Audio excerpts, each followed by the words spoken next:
இன்றைய வேதவசனம் டிசம்பர் 40. வேதத்துல நீதிமொழிகள் 31 அதிகாரம் 8வது வசனத்துல, ஊமையனுக்காகவும் திக்கற்றவர்கள் எல்லாருடைய நியாயத்துக்காகவும் உன் வாயை திற.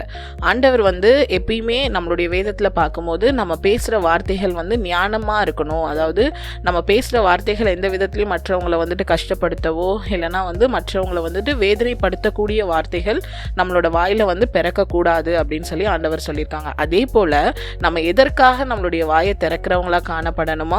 ஊமையனுக்காகவும் திக்கற்றவர்களோட நியாயத்துக்காகவும். ஸோ நம்ம முன்னாடி கஷ்டப்படுறாங்க, ஒருத்தவங்களுக்கு ஒரு அநியாயமான காரியங்கள், தேவனுக்கு பிரியம் இல்லாத காரியங்கள் நிறைய பேர் செய்து கொண்டு இருக்காங்கன்னா அந்த இடத்துல அவங்க கிட்ட நம்ம ஆண்டவரை பத்தி இல்லைன்னா எது கரெக்டு அப்படின்னு சொல்லிட்டு பேசுறதுக்காக நம்மளுடைய வாயை திறக்கணும் அப்படின்னு சொல்லிட்டு இந்த வசனத்துல சொல்லியிருக்கு. ஸோ நம்மளுடைய வாயின் வார்த்தைகளை ஞானமான காரியங்களுக்காகவும் சரியான காரியங்களுக்காகவும் உபயோகப்படுத்துறவர்களா காணப்படுவோம். Thank you. Have a good day.